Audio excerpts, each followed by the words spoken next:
我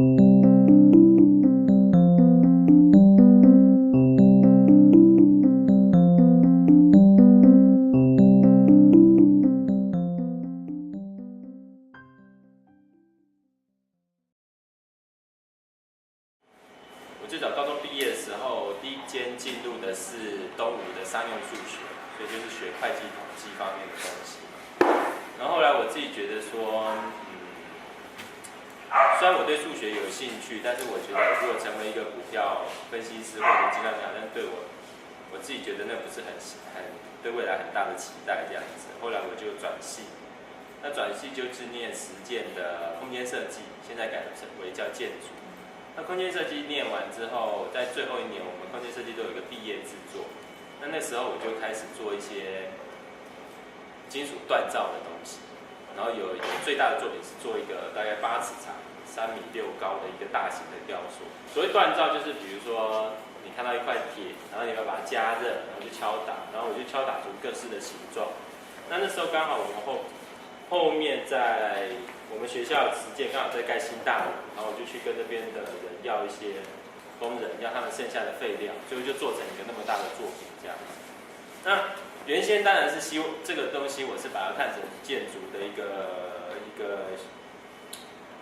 科目，但做起来之后就觉得，好像这个之后就开启了一些艺术创作的兴趣。然后后来我毕业之后也有到书局上班一阵子，打工。事务所，对，然后也有去，反正就打零工，然后事务所做一做之后，就觉得，好像对未来期待又有一些想法，然后就去准备考研究所这样。那时候在那个之前也有去书局打过，在准备研究所的时候，然后就考上了北艺跟南艺嘛，然后最后因为比较近的关系，我选择了北艺，那北艺就专攻雕塑，然后雕塑出来。毕业之后就开始做艺术创作，一直到现在这样子。我自己的对于雕塑或者是艺术创作的想法，我会觉得说自己跟同样比如说艺术背景、艺术都一直是学艺术也不一样，就是我的看法比较多元，就是我可能会认为同一个作品里面，它也可以有很感性、有繁复的图案，但是它也可能会有理性的关于机械的，或者是关于一些生物的这种各式各样的元素会包含在一件作品里面，然后是如这样子来构筑我自己对完整的一个作品的形象这样子。我的创作一个系列是大型的关于马匹的作品，然后另外有一个系列是悬吊的关于船的，就比较理性结构的。然后我比较被大家熟知的就是，应该是说被普罗大众熟知，就是因为我自己跟许多国际知名的品牌有合作的经验这样子，那这是一般台湾艺术家比较少有的。那我自己是这样解读，因为我的创作出来的作品，可能就刚才讲的，我就想我里面包含的东西比较多元，也许不是很专业，所以我的乐听观众是比较广的，比较多面向比较多的，所以很在这品牌可能觉得是说他希望跟艺术家合作的时候，他希望兼顾到他自己原先的一些重叠面的时候，比如说数学里面有一些他希望这个东西是交集连集比较多的一个广泛的时候，他可能会觉得，我是一个不错的人选。这个是我大学时期画的。我说有一点有趣，就是它是有一点奇怪的，然后它是一个马匹的外形，然后把人，因为那时候文艺复兴很长。我很喜欢文艺复兴的东西，文艺复兴很常做解剖嘛，去解剖人，我就把一些资料重新分解，所以你看到是一个男人的身体，他装进马匹里面，但他的前后关系就改变了。我对于这种分解啊、重合啊这种东西是我固定的，从那时候就开始培养的一些创作手法这样子。我的策略是什么？我并没有想要把这个作品告诉大家说，比如说这个马，告诉大家一个绝对的价值，说我是做了一个世界上最美的马。我是要告诉大家说，这个故事，这个马是我必须要很肯定的，自己也觉得有办法说服，就是这个马是一个故事，但这个故事不一定是要说什么，但是这个故事必须要去传接。所以我刚才跟你有提到说，我的东西我在那个系列里面，我采取非常复杂的手段，让大家不会认为说，好像是我要创造出某一个 pattern。其实我没有，我运用了很多 pattern， 而这些 pattern 甚至有很多很随机的，甚至有很多很有意义的，比如说关于教堂的，关于干脆基督教，有很多很没意义的，我都放在一起。我一方面我使用 pattern 的目的，我有点要去 pattern 化，要去除大家对 pattern， 但是我又相信这件事情。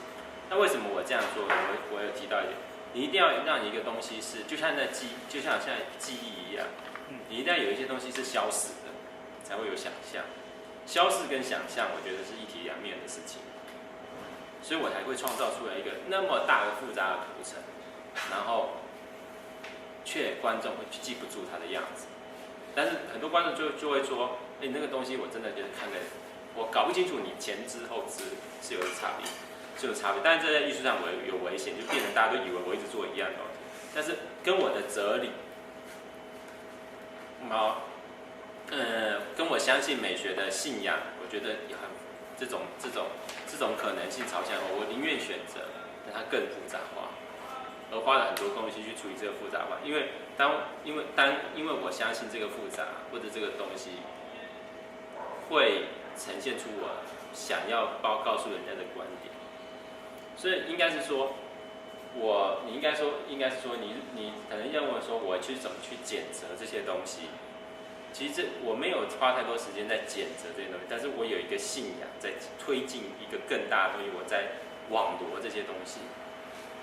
在收集这些东西。我平常就有一个收集的习惯，所以我这么说好了，我相信这个世界上每一个符号、每个图腾都很伟大，也都很渺小，这样子。就是这样，所以我才会那么不计较，那么没有章法的去处理这个东西，那么大量的去处理这个东西。因为当然我也相信每个符号都代表它的文字，所以我说我既相信符号跟符号它的代表的大意，但我同时也认为它可以重新被解读。这个状态有一点奇怪，但是我觉得这个有一点矛盾，但是这个矛盾是好像是创作者刚你一定要对世界有所解读，不然你所有的东西只会变成就是你要完成一个美的东西，没有办法支撑你去完成一个更可能性的试探所以有点矛盾，所以等于说一个作品好像是说，如果你用很多符号的话，好像是说你想要勾起那么花枝招展，但是想要勾起大家的兴趣。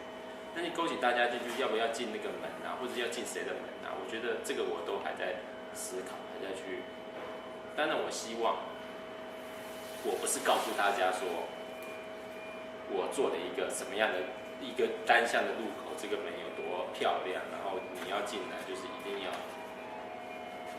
先从我的故事这样子。我觉得啦，我还有一些讲谈，所以我也说，你看我同时把那几个系列，我想把几个系列做融合。想让他的故事更能够讲话，更能够跟大家，也许不是像数位艺术一样才经常互动，但是我觉得艺术家的互动是一个必要性的，当然他会透过很多不同的方式来进行互动，就算是在神人的一个雕塑，他也有他一个对话的一个欲望，这样子。那我也觉得我蛮明显的表现出我对话的欲望，至少在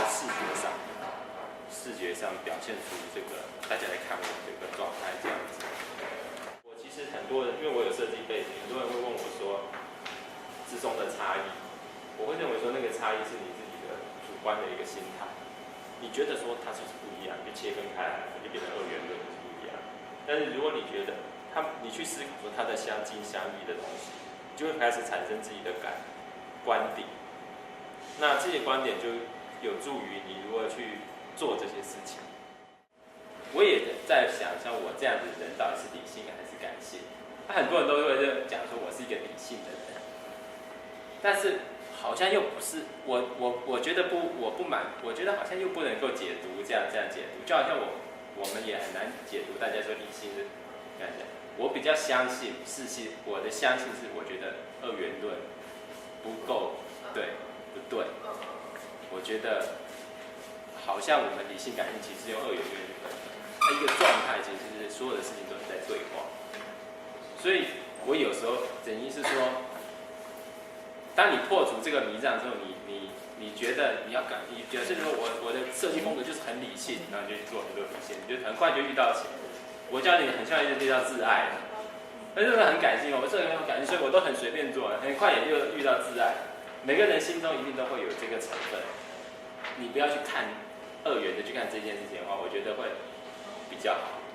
比较好啦。然后当然不会变成一个没有原则的人，因为那个原则跟价值观你会建立在超过理性跟感性这件事情。